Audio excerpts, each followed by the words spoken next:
Hi there, I'm Sarah. Welcome back. Thanks for visiting again. And this week I've kind of had this anything goes kind of theme going where I kept my streams pretty flexible. And yeah, that's kind of what's been going on this week. Anything goes.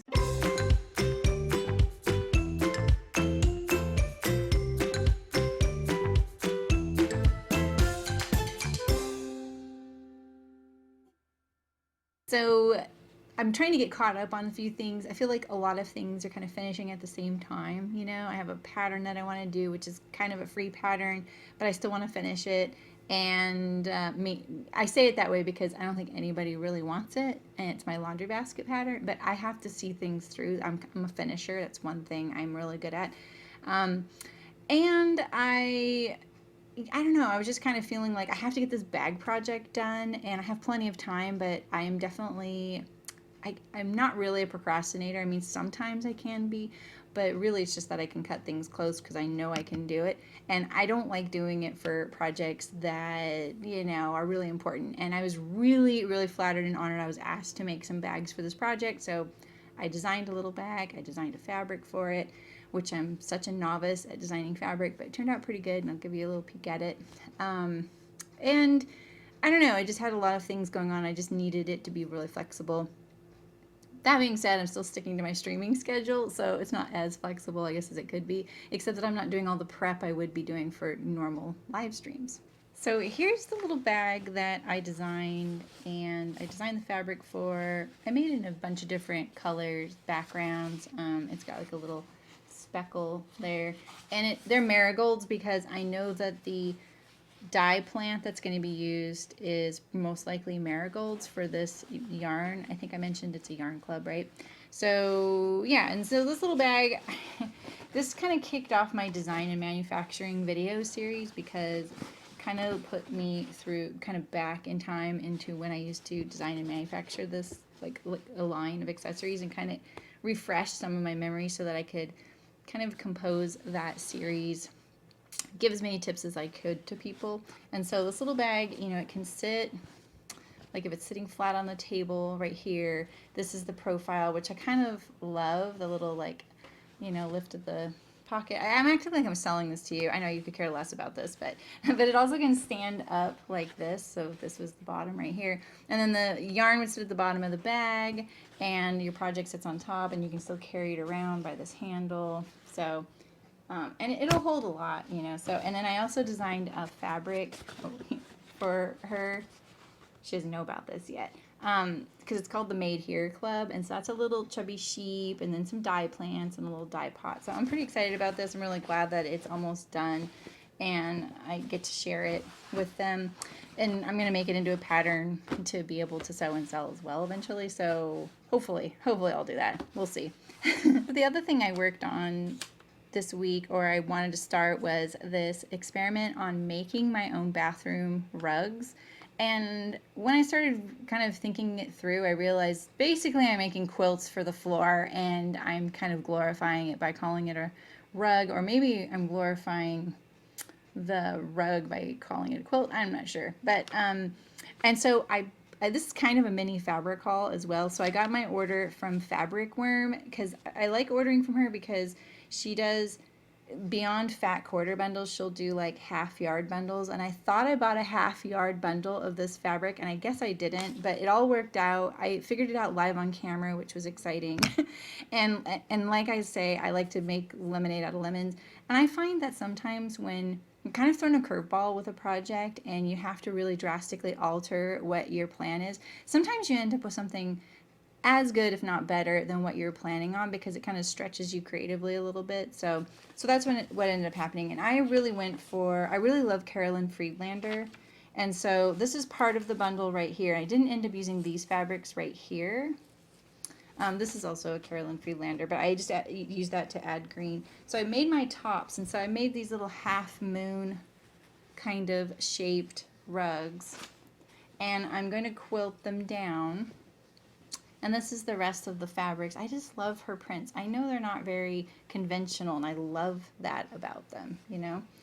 I love that they're kind of architectural and mathy, kind of nerdy, and I just love I love the color palette and everything about them. They just really speak to me. I'm always drawn to her fabrics.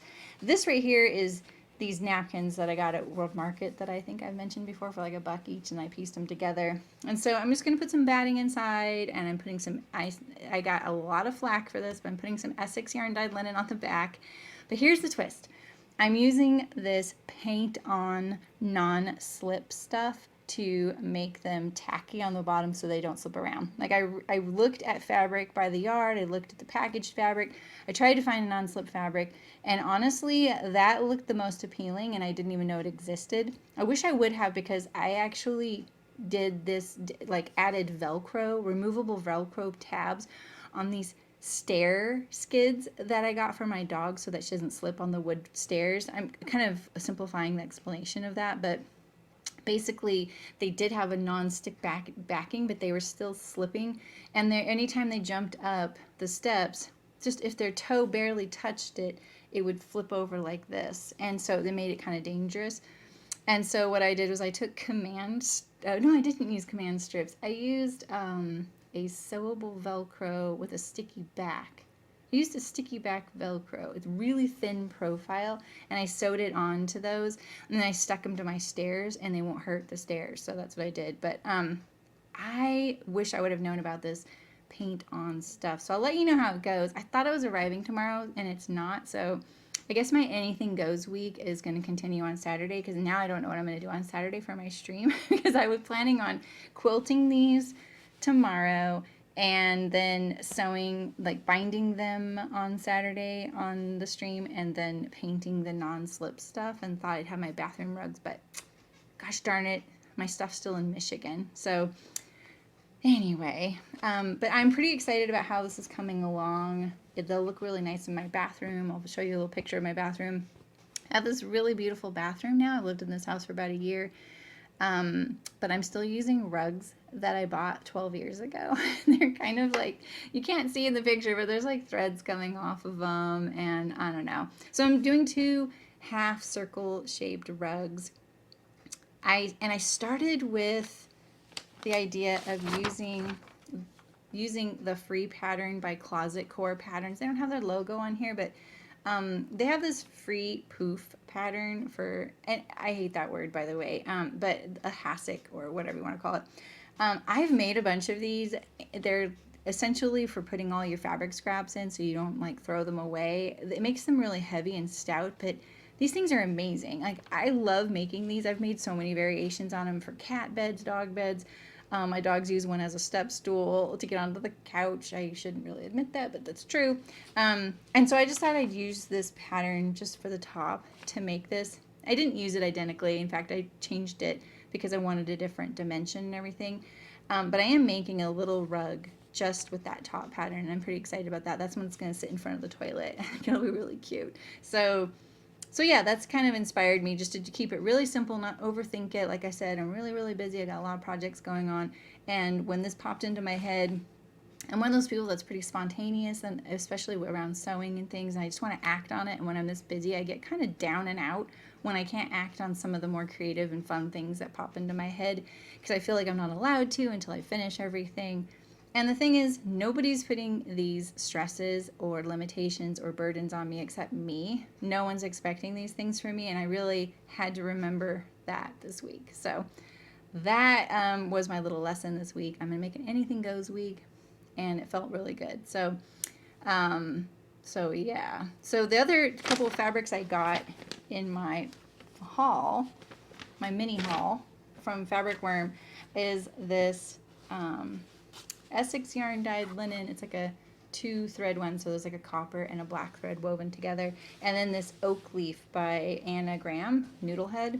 And I'm going to make a laundry basket this is the pattern I'm trying to finish. And I already made a sample, and I ended up not using it for the video for the how-to, so I'm going to use this. And this is definitely going to make me finish it, because I'm really excited about this. And I can give this to my daughter who's moving out this summer. So I think that'll be a really nice gift, because the oak leaves, that is very much where we live in California. There's oaks all over my property, and 100-year-old olive trees. It's pretty spectacular. So yeah, so that's my little anything goes sewing week. 100 bags. I'm not doing all 100 this week. Started my rugs. I got a little bit of new fabric. And yeah, so those were my streams this week. So I'm not sure what I'm going to do on Saturday though now. We'll see. That's tomorrow for you guys. Oh boy. Ooh, no pressure, right? So personally, I'm still reading the same dang book. I know. I don't want to hear it. I listen to a lot of podcasts, and I just can't listen to my audiobook at work, but I'm still listening to Six of Crows by Leigh Bardugo. I'm liking it a lot, you know. I'm a little confused on certain people, but I'm right there. I'm liking it. Games wise, I wanted to tell you guys about a couple of games that I don't think I've mentioned here. One of them is called It Takes Two. It's kind of new. Those of you who game probably heard of it. It's a really fun co-op game. It's really cute. It does take both of you to do certain actions and to progress in the game, and it's really cute. The overarching storyline is a little bit of a downer, just because it's a couple wanting to get divorced. I don't say that's a downer, honestly. I feel like people need to do whatever they need to do. It's just an interesting premise for the video game because it's from the daughter's perspective. So, I don't know. I don't want to ruin anything for you guys. But it is really funny and lighthearted, and the things you get to do in the game are really fun. So, I highly recommend it. It's not technically for kids. Some of the language in it is not for kids, but it just depends on what kind of parent you are, I think. And the overarching talk about relationships and stuff is actually really cool, and I think like that is a very good conversation to have. So I don't know. So last week I did I kind of started this conversation with blocks on my channel, and we've talked about them before. I mean, I've drafted them, I've draped them. This time what I did, I ended up kind of changing my direction midway through my plan of doing this, starting to talk about blocks and how to get your own block. And I ended up pitting 4 different custom blocks against each other. And so one of them, they had them in sizes and custom, and I went for one of the sizes because it was my size. And I thought, well, this is kind of a good exercise to see. All right, well, is this one, if I pick it for just based on the size, how does it do?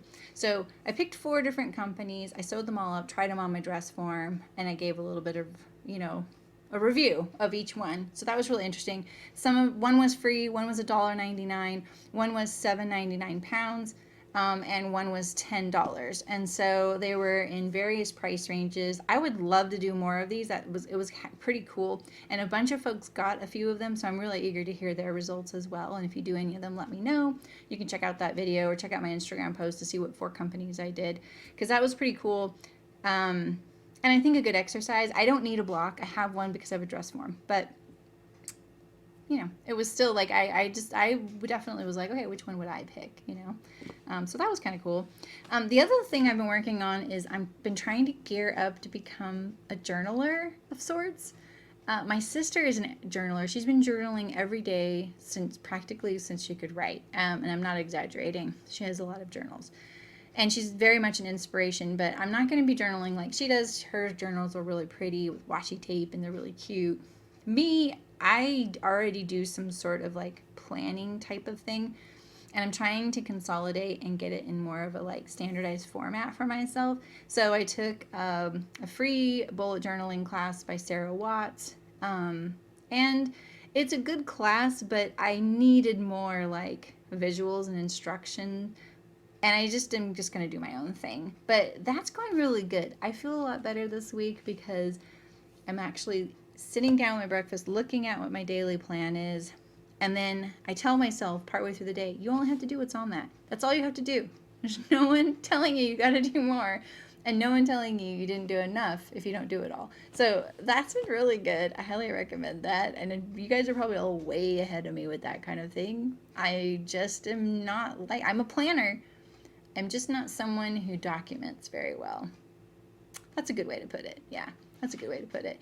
I am definitely a planner though. So, and I definitely have like notes like this everywhere.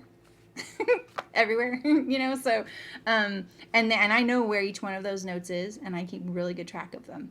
So my system works for me. I'm just trying to be a little bit more pre-formatted so that it's faster and something that makes me feel more accomplished. That's it. That's what I'm looking for. Something that makes me feel like I'm actually getting stuff done, because I am. I know I am. So, other than that, I'm still hand stitching my March top by Helen's Closet.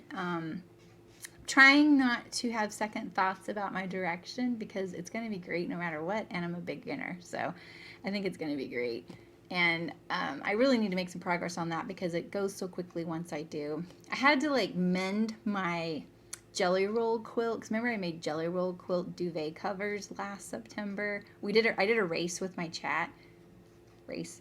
And I'm a novice quilter, so it was really fun though. I made my own jelly rolls and made some quilts, but some of the fabrics I used are like literally they're like shredding apart, and so because I didn't quilt these, and I could have quilted them without batting. I am having a little bit of like holes happening. And so I patched them the other day and I was like, oh gosh, this is going to take hours. It was so fast. I really need to get back to my March top and just finish it because I really want to sew it and I really want to wear it. So anyway, what's new with you guys? How are you guys doing? What's your favorite thing you're sewing right now? I'm pretty into my rugs right here. Really love that deer and doe blue dress that I made the other day. Although I will admit it's sitting here in pieces because I'm lowering the pockets. I told you I would. And they're almost done. I just need to like sew it and it's done. I already took it all apart. That's half the battle. Really, you know what half the battle is? Changing the thread on my machine. It takes like 3 seconds to do it and I just can't be bothered sometimes, you know? Sarcasm, okay? So, but true. I just keep thinking, oh, there's cream thread on my machine. I can't finish my blue dress. Oh, it's super hot here, 93 degrees Fahrenheit. It's going to be 100 in a couple hours, but I finally got my like first perfect watermelon of the season, so I'm good. I'm good now, right? Except the air conditioning here doesn't work that well, so I brought my fan from home. You know, what are you going to do?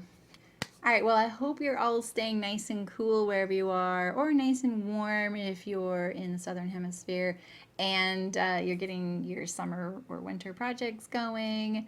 You're maybe you're a student and you're almost done with school. Good job. What a funky year to go to school or be a teacher. So good job, all of you folks in education. You're almost there, and then you can come back to the sewing room with us. I'm looking forward to seeing a lot of you. So have a great weekend. I'll see you next week, and thanks so much for stopping by. Bye.